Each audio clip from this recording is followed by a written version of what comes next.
which team helps their mid player more in terms of enabling them with refilling their bottle, ganking their lane, and then helping them with the power rune. Well, it seems like T1 have gotten a nice little start picking up Primal Beast getting through. But VG, the Mars Undying that you guys were talking about, T-Panda. Yep. It is. I mean, I'm happy to see that they do want to secure that Mars early on. I think this hero has been banned against Vici Gaming quite often in the second phase, and even more in the last phase if they still have their offlaner open. So, smart decision to pick it up. And I actually wanted to bring two stats completely outside of this game, related to the game, of course, because I just got info that Vici decided to pick Dire. T1's Radiant win rate is 28%, so might be deliberately them picking Dire. Maybe it's more of a draft-wise decision, but that is not a very high number. And the second one I'm looking at is I want to see Whitemon ping like hell this game, because he's got the top pings in the entire tournament out of any player. And this is not offline hotel ping. This is map pings. I mean, it's interesting that you bring up the Radiant win rate for T1, because a win rate that is a little bit better in numbers is their Venomancer win rate. It's at 57% right now, Fia. You got faith in it? Oh, yeah. The Venomancer, T1 Venomancer, who doesn't love it? Like, I think everyone, not only the region, but the world is hyped to see the Venomancer being picked up by T1. So, you know, I'm among that crowd too. Like, I'm hyped as hell. Like, this Venomancer, it's gonna spit some poison, it's gonna look great, and it's gonna be a good game. Just the Veno alone, nothing else about that Primal Beast, huh? No, I mean, everyone. I'm just gonna be honed in on the Venomancer and every single move it makes, because why not? There's a song about that too. Do you want to sing it for me? Yeah, I was gonna say, how does it go? I'm pretty sure we're going to get copyright struck for that, so I'll dodge this time. Okay, we'll wait until the break. We'll wait until the game starts and you can sing it for us, T-Panda. That's how close, that's how good T-Panda's singing is. We'll get copyright striked for it. Second phase bans coming out though. How do you feel it's going to go? What direction, Kazu? What tempo are VG going to try and shut down? And same on the side of T1. I think what's important right now for Vici, right now they're just trying to protect their Mars a little bit, and I think in terms of their follow-up pick, they have a lot of teamfight right now with the Mars and Undying. Generally, also what Mars wants to have from his team is just follow-up damage, right? You want to drop your arena, and at least you want to kill heroes, or you want to at least like force their BKBs. So follow-up pick here for Vici could be very likely a Snapfire type of hero. I mean, it's a very, everyone knows the combo. Mars Snapfire is very good. It's exactly also what Mars wants to have from, you know, the follow-up. I'm surprised that T1 didn't ban this one out for now, because I feel like Mars is going to be the 5. So Vici should be looking for a team fight position 4 that also helps give this follow-up damage into the Mars arena. Yeah, I mean, there's other ones like Dark Willow. We haven't seen too much Dark Willow, but that's been a combo that they could also use with that. And outside of that, like, the bans on T1 are kind of indicating Veno wants to be a core. They banned the Terrorblade, they banned the PA. I don't know if those are heroes you care that much about if you're playing support Venomancer, but we shall see, as Cuckoo has not played the Veno even once yet. It's been all except for... I mean, you bring up that Dark Willow. She's only been played 4 times, 3 of those times by VP. Why do you think such a decline in popularity for Dark Willow, or just more a rapid incline for popularity of others? Well, one thing is, I think Dark Willow would be terrible this game against a Primal Beast. The Trample just kind of ruins that hero. Yep. Can't use your Shadow Realm whatsoever, so they did go for, like, the Snapfire. Just not a good patch, I guess, for the Dark Willow here. Too many heroes are good against him. That's a 100% win rate in 3 games with Snap Mars combo for Vici. Bit of a hot streak with that duo. The Disruptor, though, for T1. And there we go. Yeah. There's the Furion. Cuckoo. The Cuckoo Nature's Prophet, eh? That's even better. I think, wasn't this the one that they had a massive win percent on? Let me just It's double check 100%, that. but it's only That's 3 also games. 100%. Yeah, 3 games. So that's also 3 games. I thought it was 4 because I remember they had Morphling Undying somewhere there, but yeah. Well, someone's win streak is going to be broken. Which one do you think it is, looking at the draft so far, Kezu? I really like what Vici have going, at least for now. So they also end up with us. So usually I'm a bit surprised when you see teams play Nature's Prophet. At least I think most of the time T1 have played this in the off lane.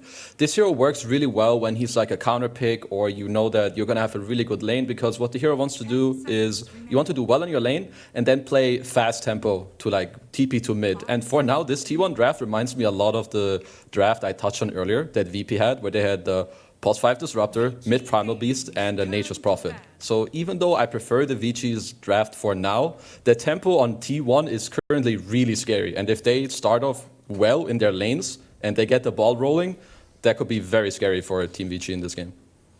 Well, if T1 are relying on having that snowball fear, is there a last pick for VG that could come out that could really hinder T1's laning phase? 5 seconds remaining.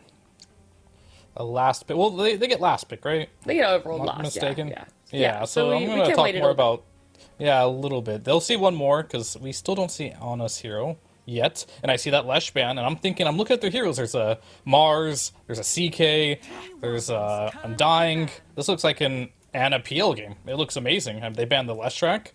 Maybe they'll end up banning another hero to get this peel through the game. This is a hero that we saw a lot in the past that Ana is very capable of playing, and it could be a very big win condition for them here. I kind of like what Kezu mentioned earlier about when the CK was picked up, like the previous performances he's had on this hero, Erica. Very good opponents when they've won. They won against Secret and they won against Virtus.pro. Against Secret, he went 13-4-17, and against Virtus.pro, 6-1-6 uncontested stomp victory against Virtus.pro. So I think the CK just sits in very nicely for this VG draft. Yeah, T1 banning out Ember. Do you feel like it's even more of a PL game now for you?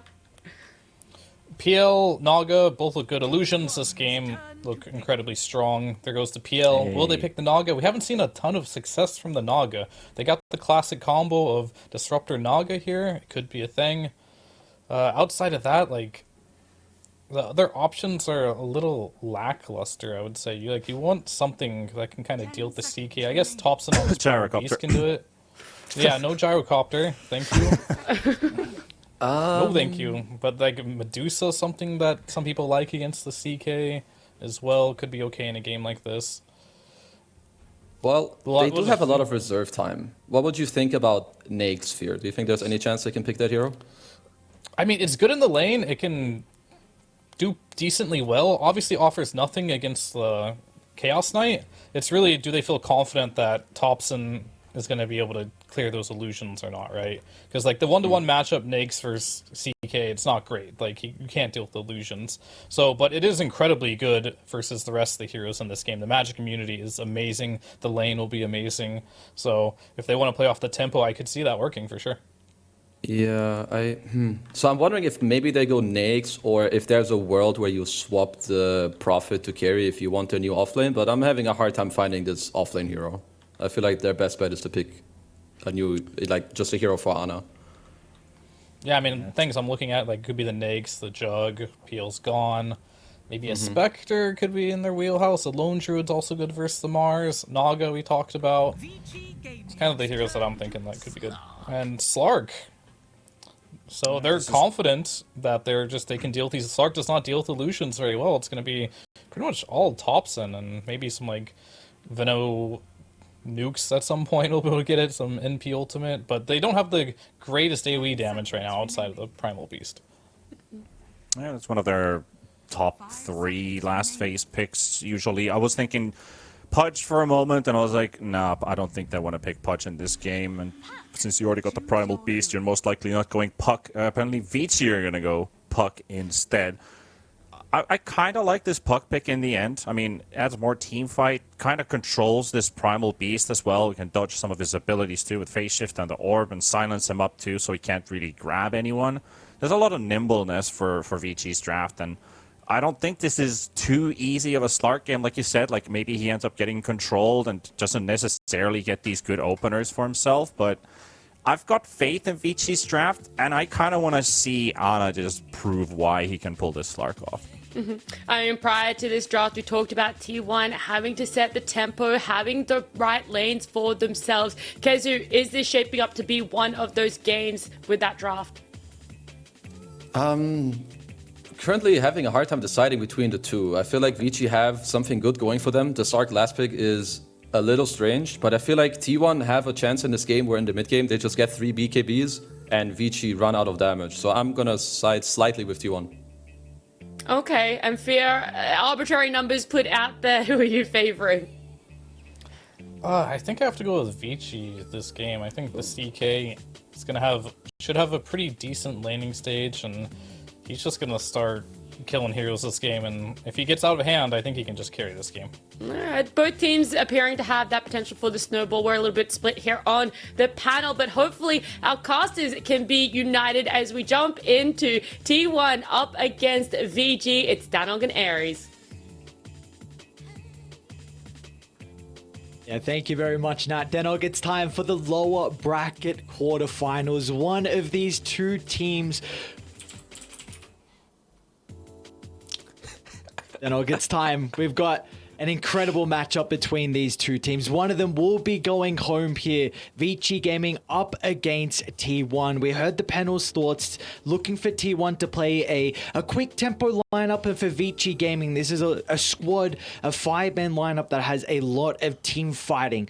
What do we feel? Who do we think has the advantage here? Well, I just want to touch on Nat's point first. She says she hopes that we're united. When are you and me ever in agreement about anything? Yeah, it could be, you know, our liking of food, anime, sports, and even it comes down to the Dota predictions as well. So I'm kind of like with Kezu. I don't know which way it's going to go. Like, it could very easily work out for both of them. The one thing I want to touch on is the point that Fear was talking about, in that T1, they look so much better whenever they're forced to, like, play around each other. They group up. They do a lot of things alongside of each other. And Slark, he's not one of those big, like, sit back in the jungle and farm styles, right? You want to make plays happen with a Slark. You want to get those permanent agi stacks coming up. And Nature's Prophet, he can join in. And, I mean, come on. It's Thompson playing the Nature's Prophet. The Primal Beast. He is going to be running at your face. So I like the style, at least, for the draft that they've gone for on T1. Not as strongly favoring the two supports. I know this is a pairing that they've done quite some time, but when it's against these heroes that are hard to kill, I really feel like this Venomancer Disruptor, while they provide a lot in teamfight, it means nothing for pickoffs. So they're going to need to rely quite heavily on their cores to be able to make these pickoffs happen. And look at this, T1 already venturing aggressively into the triangle, trying to poke down Frisk, but Anna's going to consider otherwise about continuing in with the chase, so nothing too much occurring early on. Looks like Vici Gaming will get off to a nice start, being able to secure 3 of the bounty runes. And I think this is going to be the matchup that we're all looking to keep close attention on. Mid lane, Thompson up against XM. XM had an incredible showing in his previous series versus Wildcard. We saw those, both games being able to find the solo kills, but Hobson on the Primal Beast is something that T1 have had a lot of success on. Yeah, for sure. I was actually favoring T1's draft coming up until this puck pick. I think it's exceptional. You've got so many heroes now that are able to create space to allow, this is a position for Undying. We've seen what Yamich has been able to do if he's able to get some of that farm and not just instantly feed his life away in team fights. But you've also got a Snapfire that doesn't have too many easy ways to be able to disrupt the Mortimer's Kisses. So CK, Puck, Mars all kind of want to be going in first. And check how many stuns T1 have. There's pretty much 0 outside of the Pulverize, right? So I think Puck is going to have a pretty damn free game.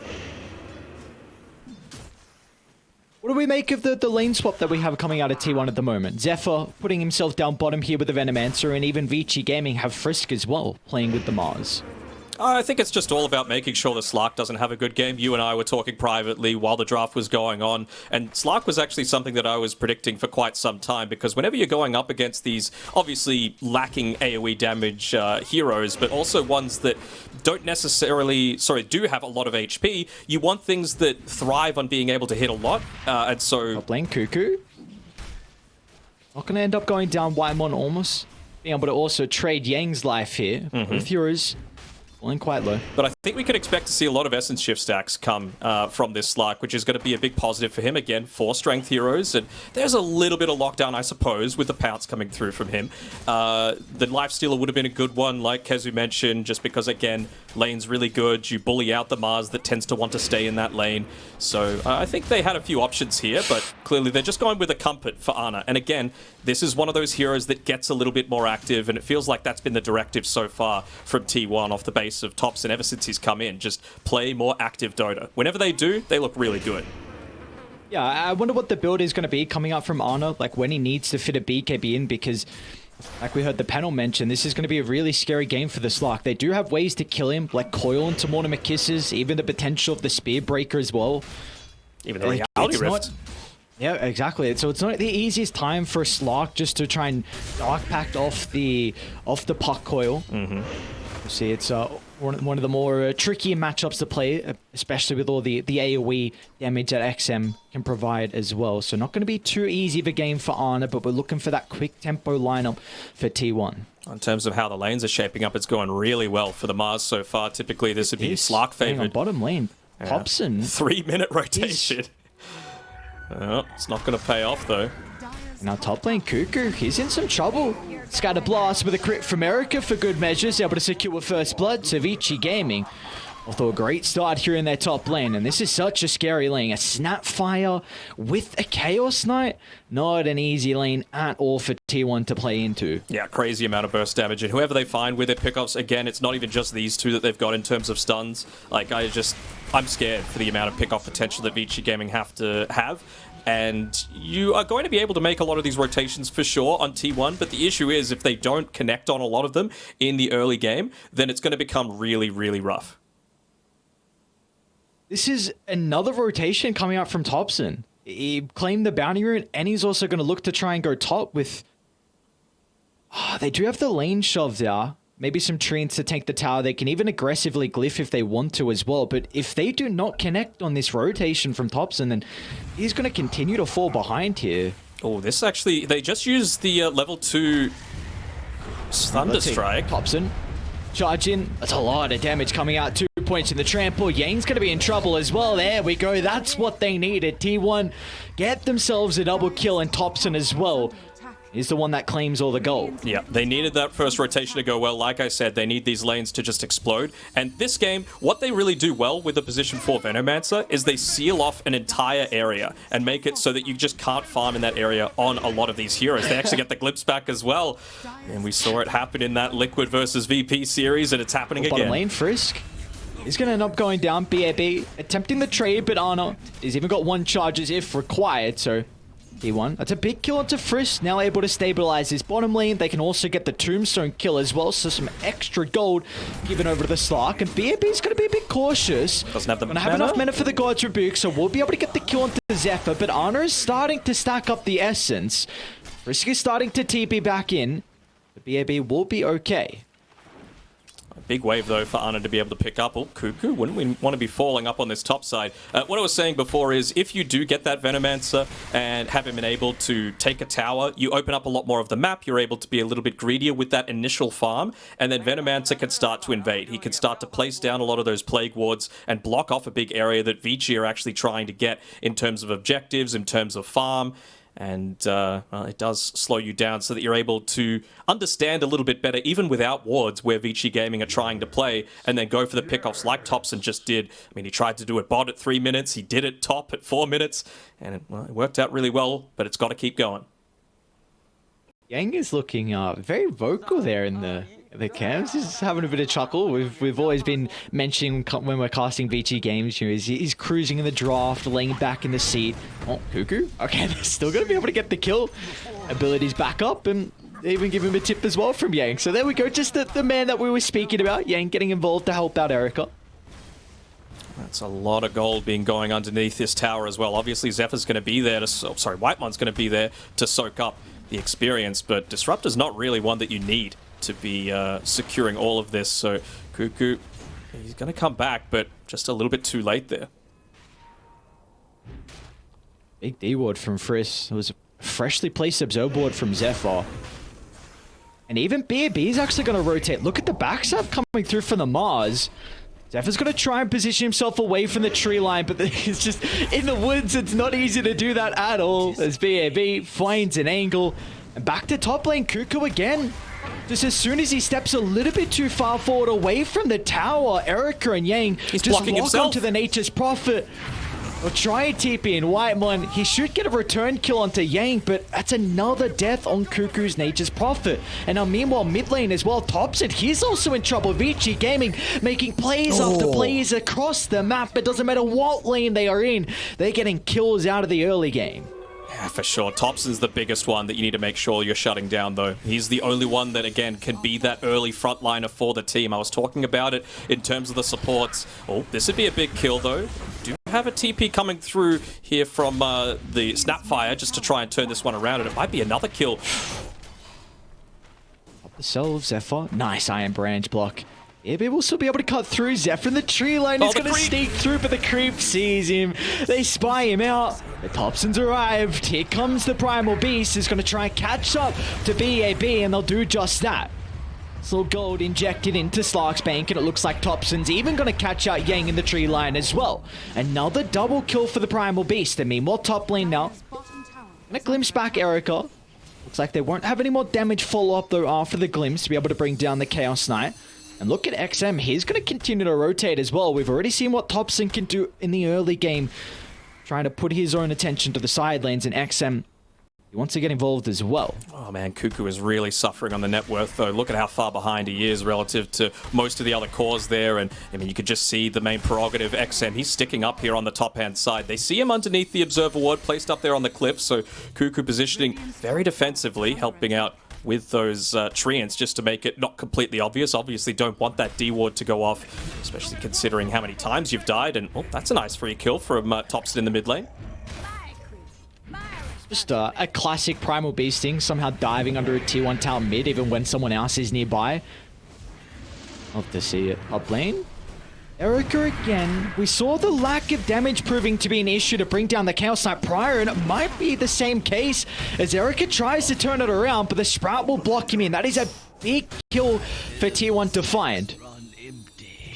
Yeah, Veno, space created at the time from Zephyr there. Just making sure that he's keeping these two heroes busy, and well, even nice little bottle refill coming. Wonder if they're going to look to commit all of their spells. They've got the Dream Coil available, and there's the Tombstone as well. Yang's nearby too to try and pump in that extra little bit of damage here with the Scatter Blast. Let's see if Thompson's going to be tanky enough.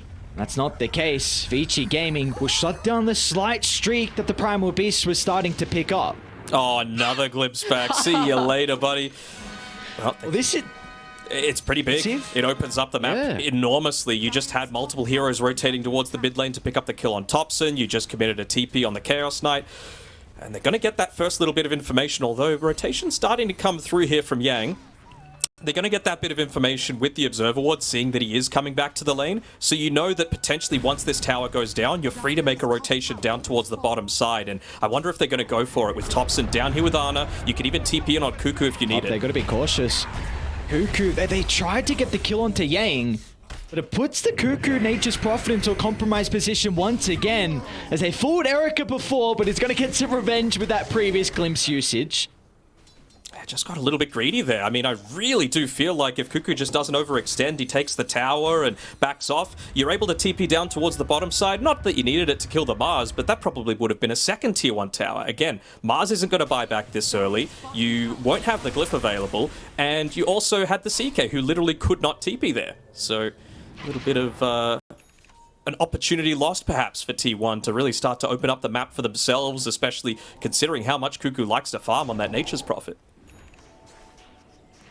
I don't think this game's going to slow down too much as well. We got 19 kills at the 10-minute mark.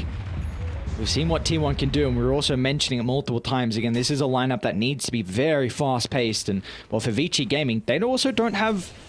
They've got ultimates, but they're not the crazy long cooldowns here. Like we've seen XM already start to consider about rotating, so Vici Gaming definitely will be able to take fights early on still.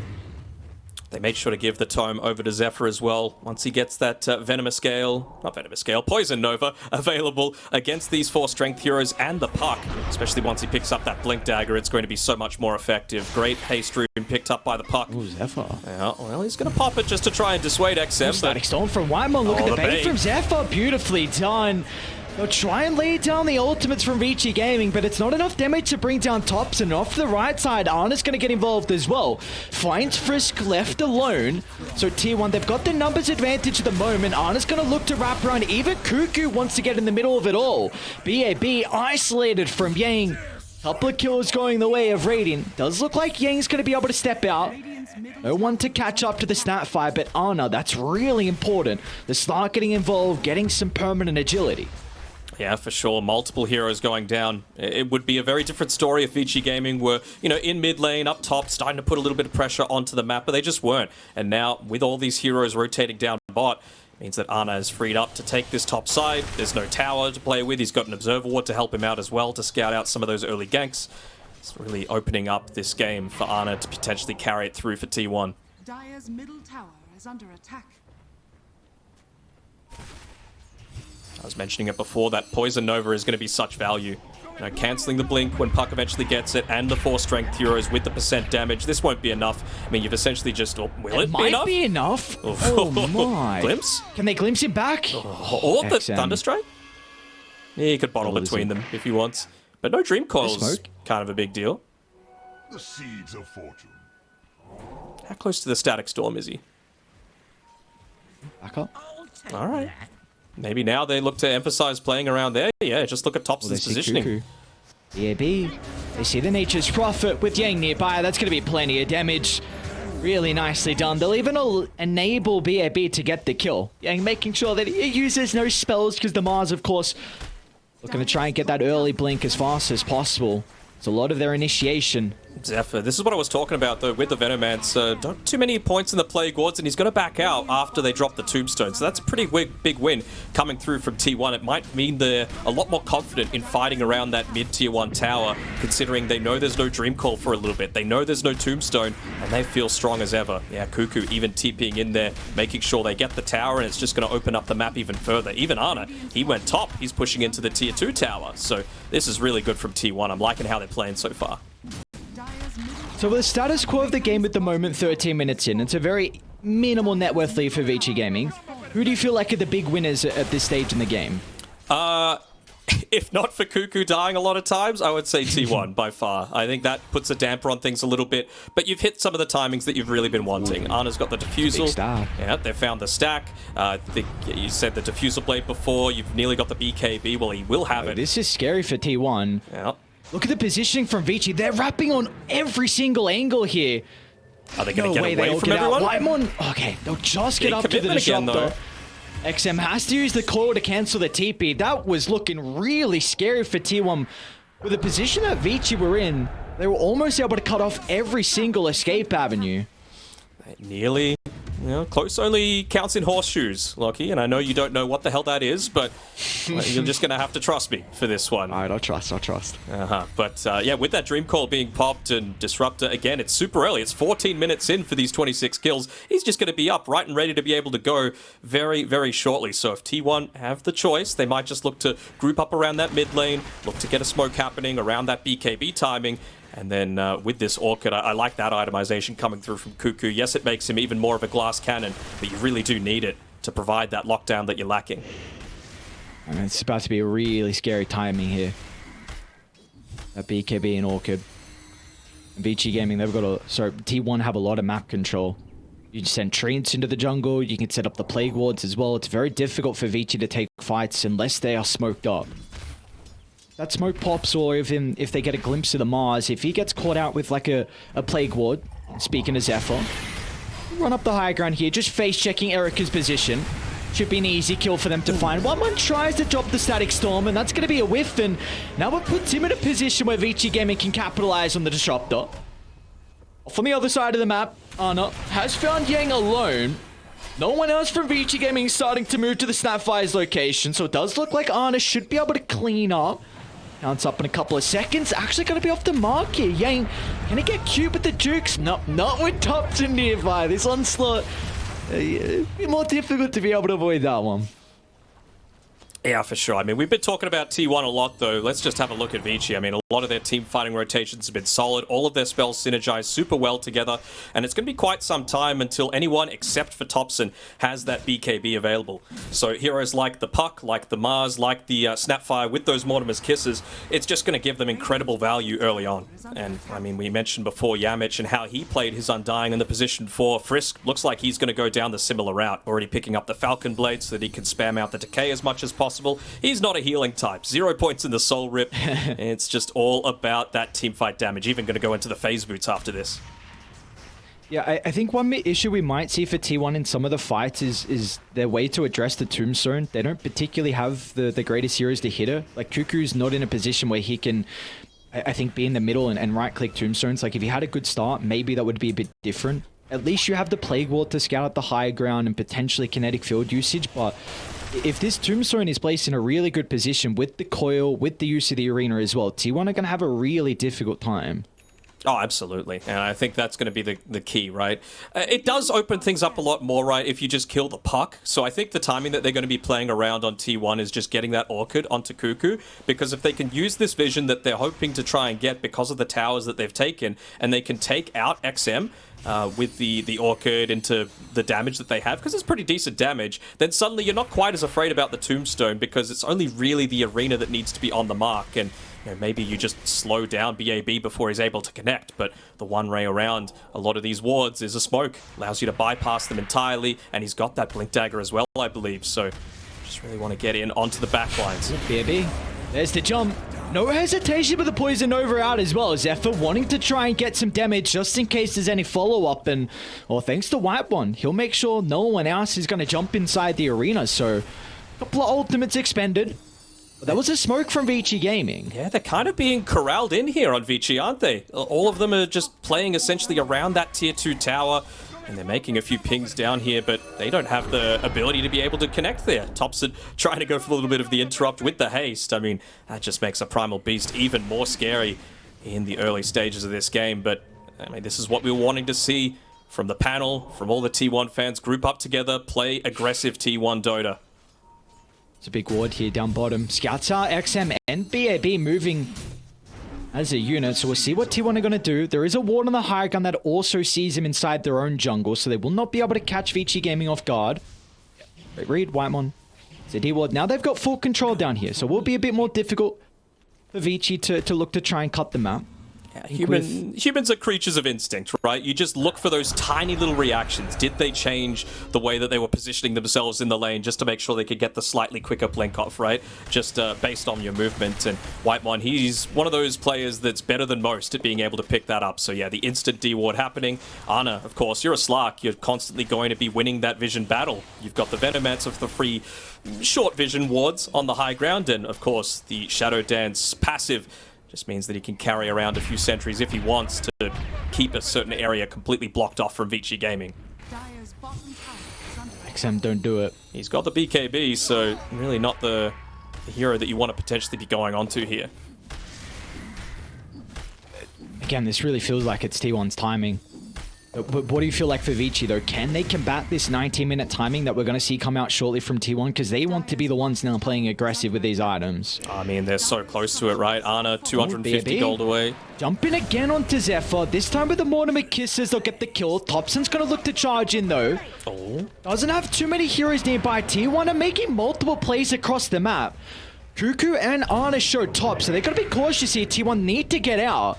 This is big does a for very T1. good job. This is really big for T1. No coil. Wait, no, never mind. They do have coil. No arena, no kisses, no phantasm to have to play around. Venomancer, this time around, didn't pop the Poison Nova. So they've got plenty of abilities alongside of Ana's Aghanim Scepter, which I believe is coming out on the courier right now over the Radiant Secret Shop. So if they can just look to connect together, they've got a massive timing that they could look to play around. They're playing on the Radiant side too, so whether it's map control that they want might or be in Roche, some trouble. Yeah. The rest of the team's starting to connect. Yeah, they got the glimpse as well. Whitemon's just in range. This kill might give them an objective now here for T1. Yeah, potentially Roche. Looks like they might be able to secure another as well. The Piggy not fast enough to be able to get away from the big bad beast.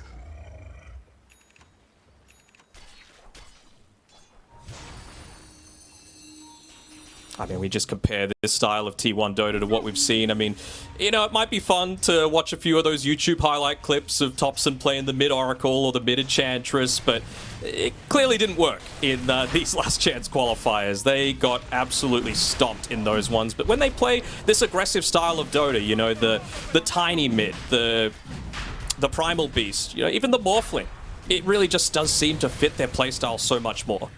This is really scary for T1. Their ultimates are back up on Vici. Someone needs to get here to kind of poke and spam Zephyr's some abilities so T1 don't continue to hit Roshan. They got all the Vici clips can sorted. contest this, but they got to be fast. Yeah, they're under the smoke, though. Zephyr's patrolling back and forth, not wanting to give it up The for positioning free. of PAP is going to be in.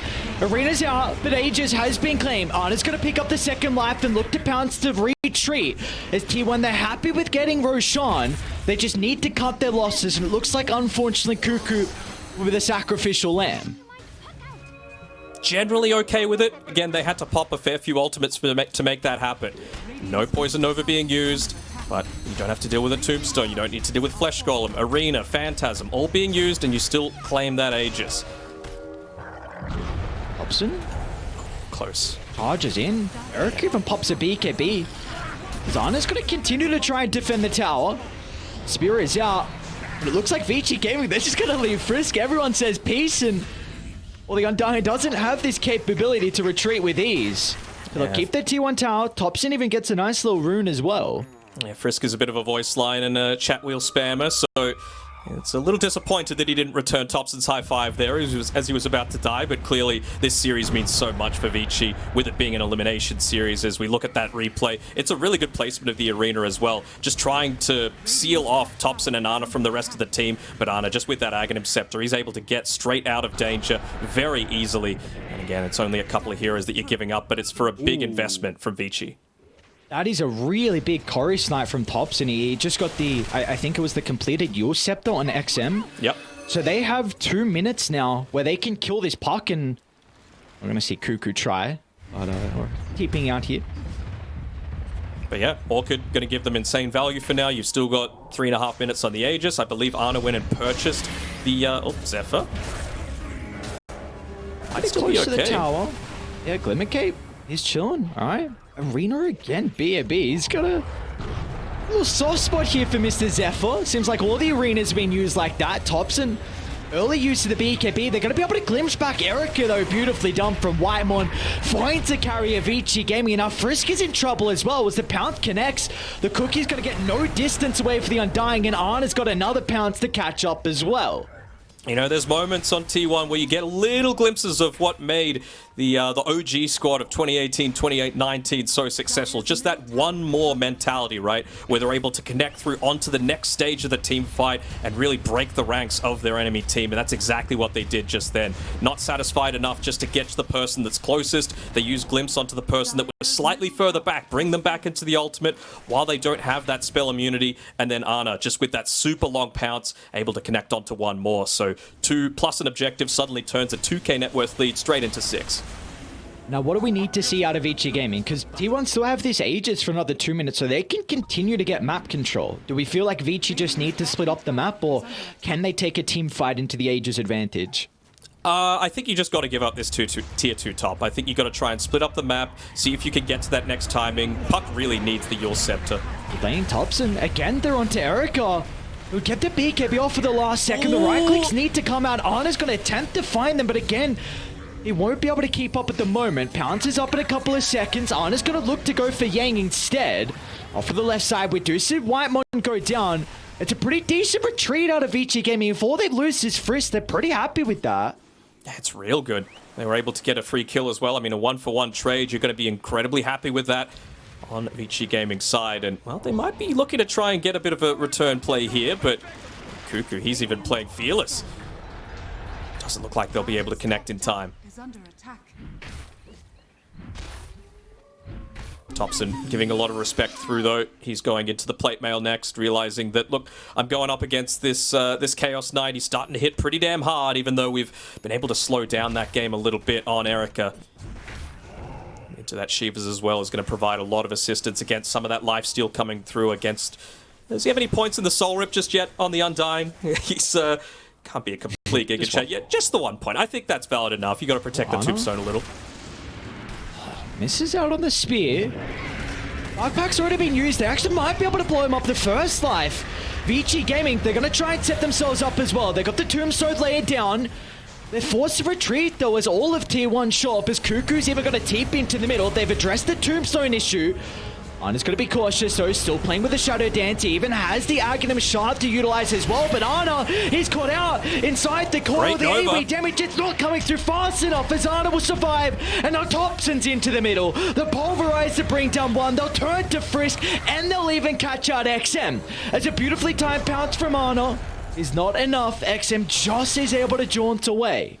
Yeah, you're having to play so much more passively on XM here than I'm sure he's used to. I want to see the fight recap from that one, just in terms of the damage, because I'm sure Zephyr would be up towards the top. Look at that damage from the Venomancer. Just Poison Over, that's all he did, but it just connects forward onto all of these strength heroes, and that percentage damage, especially now that he's level 12, just does an incredible amount here.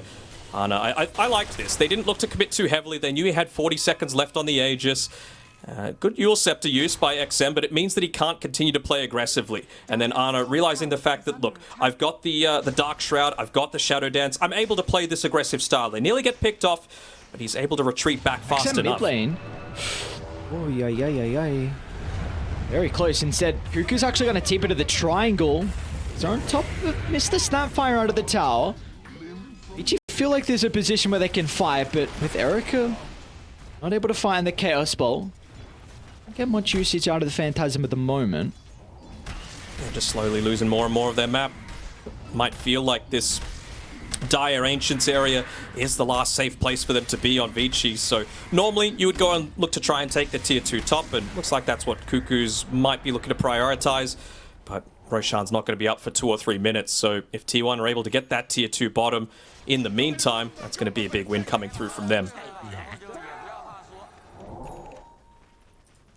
Seems like for Vici Gaming, they're in a position where they just need to kite these BKBs, but it's so difficult because for them, they also need to use... Yeah, that's the thing. Like, you need to use your ultimates at the initial jump as well, so how else are you going to force the BKB early?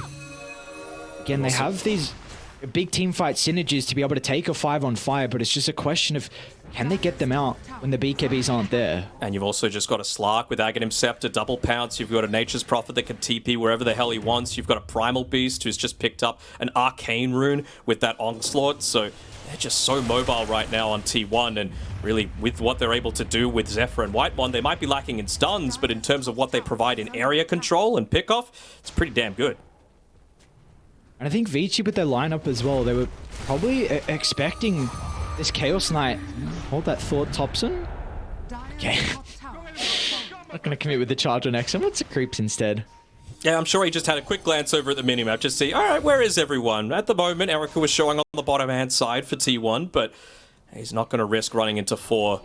Realizes the importance of holding on to that BKB for the actual big objective team fights, like invading in onto the high ground if they get the possibility to. And right now, you just have a look at the minimap. Look at what Cuckoo's doing. Most of the time, the Nature's Prophets, they're looking to try and push out the map with their treants, but he realizes we've got the net worth advantage. Let's just not give them any avenue to come back. I want to block up a lot of these ancient camps. I want to block up the quote-unquote safe areas for Erica to be able to farm. Really liking it from Cuckoo here.